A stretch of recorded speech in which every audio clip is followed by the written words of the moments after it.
Good afternoon, investors. You are now on KleverStock with me, Dini, and I will be serving you the midday roundup with the latest market updates from this morning up until now. Opening today's market wrap with a look at the domestic front.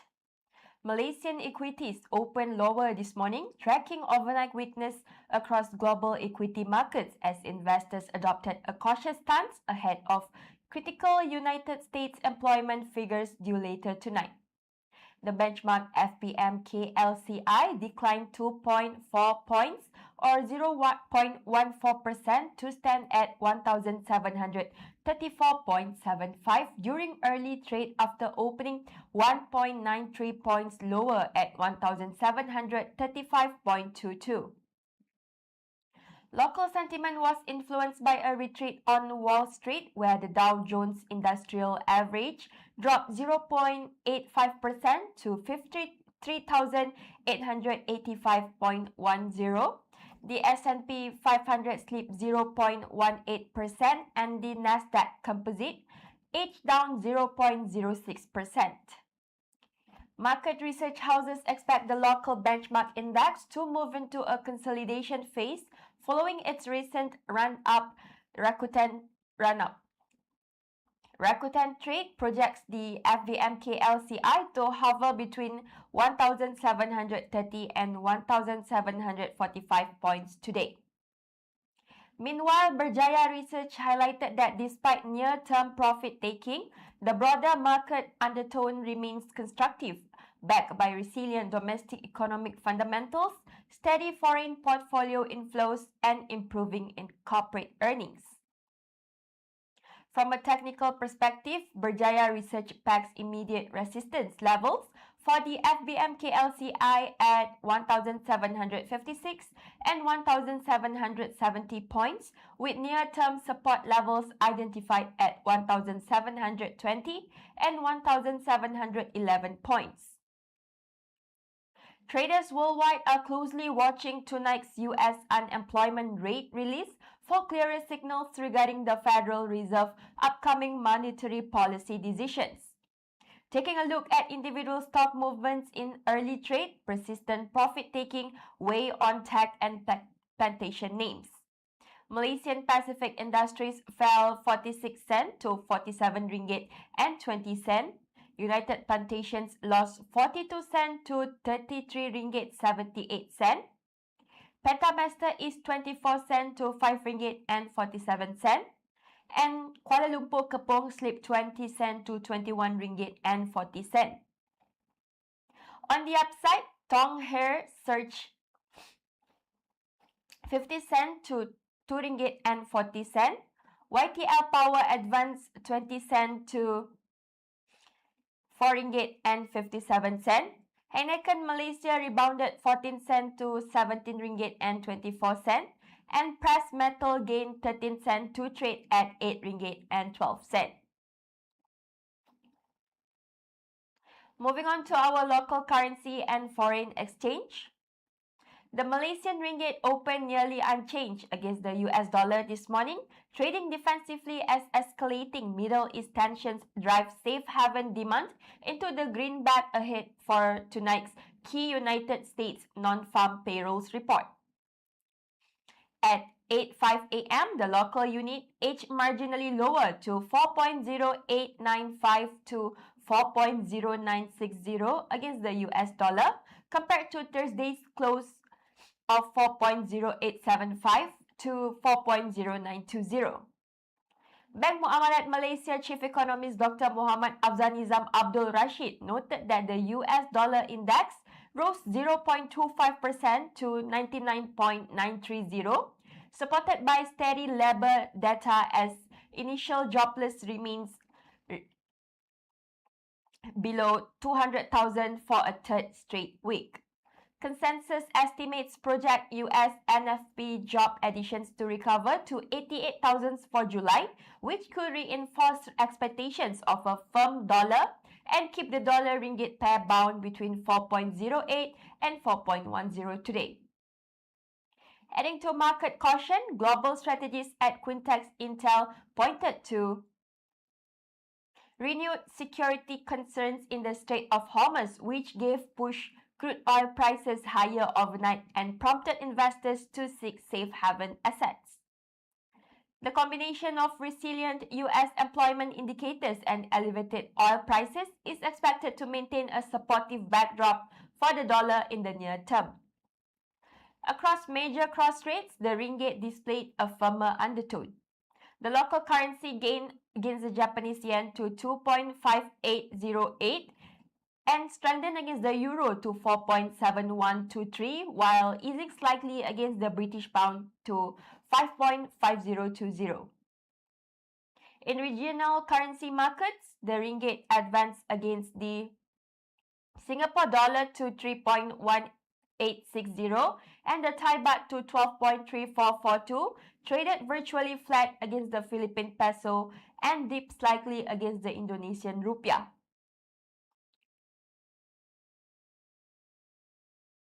Now for some economic news. Lembaga Tabung Haji's financial turnaround is demonstrating the concrete benefits of structural reforms implemented following its operational restructuring. Speaking on a Bernama TV program yesterday, Putra Business School MBA Program Director Professor Dr. Ahmed Razman Abdul Latif noted that Tabung Haji has successfully implemented 75% of the recommendations set out by the Royal Commission of Inquiry or RCI. The RCI report, released publicly on July 29, investigated Tabung Haji's operation between 2014 and 2020. Dr. Ahmed Razman highlighted that the institution has evolved significantly from its past challenges by establishing stricter governance, improved risk management protocols, and disciplined investment strategies. These institutional reforms enabled Tabung Haji to record an investment income of 4.64 billion ringgit last year, its strongest financial performance since 2018. Unlike previous payout models, profit distributions to depositors are now strictly aligned with verified actual earnings and certified by the National Audit Department. The fund's focus on domestic capital markets has yielded solid returns, supported by a constructive equity market and steady national economic growth. Domestic allocations allow Tabung Haji's investment teams to evaluate risks with greater precision and execute targeted asset allocation decisions.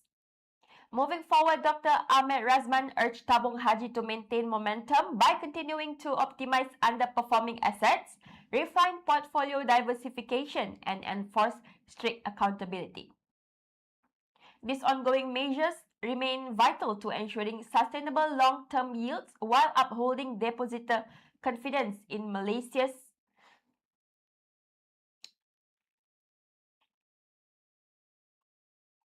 Premier Pilgrimage Fund. We will now take a short break, but don't go away. We will return shortly with corporate news developments.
Welcome back to the Midday Roundup. Let's continue with some corporate updates. Ace market-listed food and beverage operator Oriental Coffee Holdings Berhad has announced major overseas expansion plans, venturing into both Indonesia and Mauritius to drive long-term earnings growth. The group is entering Indonesia through a joint venture with PT Era Boga Nusantara to establish and operate Oriental Coffee outlets across the country. Oriental Coffee's indirect subsidiary, Oriental Coffee International, will invest $480,000 or approximately 1.96 million ringgit for a 40% equity stake in the joint venture company, PT Era Oriental Coffee. The joint venture will prioritize restaurant rollouts across Jakarta with the initial outlet planned to begin operations within a year. Concurrently, Oriental Coffee is expanding into Mauritius via an asset-light franchising model. The group has granted Coffee Time Limited exclusive franchise rights to develop and manage Oriental Coffee outlets across the island nation over a 6-year period, with the first restaurant slated to open within 300 days. Under the agreement, Oriental Coffee will receive upfront franchise fees alongside recurring monthly royalties. While both international transactions are not expected to materially impact earnings or gearing for the financial year ending September 30, 2026, management expects international contributions to strengthen overall group profitability over the medium term. On the local bourse, Oriental Coffee shares closed at 99.5 cents on Thursday, valuing the group at 1.99 billion ringgit as the stock consolidates following earlier market volatility. Up next, we have a market update. Malaysia's technology sector could capture significant positive spillover effects from a proposed United States restriction targeting Chinese-manufactured optical transceiver modules. Public Investment Bank maintains an overweight stance on the local tech ecosystem, noting that escalating geopolitical tensions will accelerate supply chain diversification toward established Southeast Asian manufacturing hubs. Media reports indicate that the U.S. Federal Communications Commission is drafting measures to restrict imports of new model optical transceivers produced in China. Chinese suppliers currently dominate the global market, accounting for nearly 2/3 of worldwide unit volume and 60% of total industry revenue.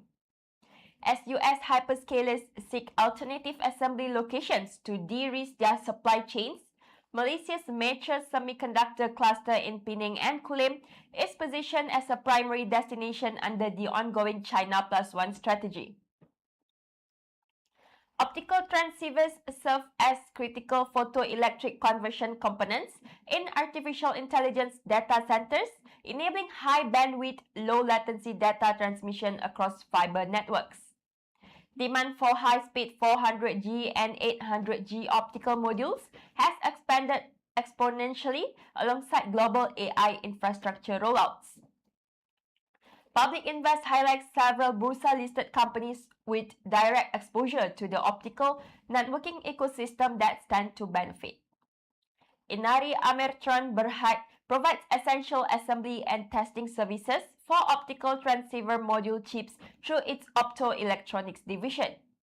NationGate Holdings Berhad delivers contract assembly and testing for high-speed networking products, partnering closely with major US capital leaders. Meanwhile, EG Industries Berhad is expanding its capabilities in high-end 400G and 800G optical module blocks built through strategic technology transfer partnerships. Analysts view the proposed trade restrictions as a multi-year catalyst that will drive order migration and higher value packaging workflows directly into Malaysia's technology supply chain.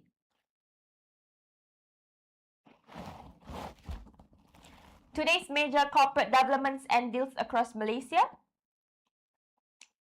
We lead today's update with a major infrastructure milestone. Malaysian Resources Corporation Berhad, through its joint venture with Theta Age, has secured a massive 3.028 billion ringgit turnkey contract for the railway systems package of the Penang LRT Mutiara line. In major M&A news, fastener manufacturer Tong Hair Resources has received a privatization proposal from its controlling shareholders via a selective capital reduction exercise priced at RM2.55 per share. The cash offer represents a 34.2% premium over its last traded price, with the major shareholders planning to delist the company from Bursa Malaysia upon successful completion. In real estate and specialized engineering developments, Central Rate posted a 0.4% edge in first half realized net income to 39.9 million ringgit as revenue grew 3.3% to 97.4 million ringgit. The rate declared an interim distribution of 3.17 cent per unit payable on September 18. Meanwhile, Southern Score Builders won a 146.5 million ringgit electrical subcontract for a data center project due to in early 2028, and CBH Engineering bagged a 26.2 million ringgit substation upgrade contract in Selangor, slated for completion by February 2027. Turning to earnings results, petrochemical producer Lotte Chemical Titan recorded a second quarter net loss of 174.2 million ringgit compared to a loss of 173.1 million ringgit a year prior, despite revenue more than doubling to 3.1 billion ringgit. Conversely, flexible packaging provider SLP Resources saw second quarter net profit jump to 5.9 million ringgit, supported by an improved product mix, declaring a second interim dividend of 1.25 cent per share. That's a wrap for Midday Roundup with me, Dini, on KleverStock. Thank you for choosing us investors. Stay tuned for our upcoming live stream programs.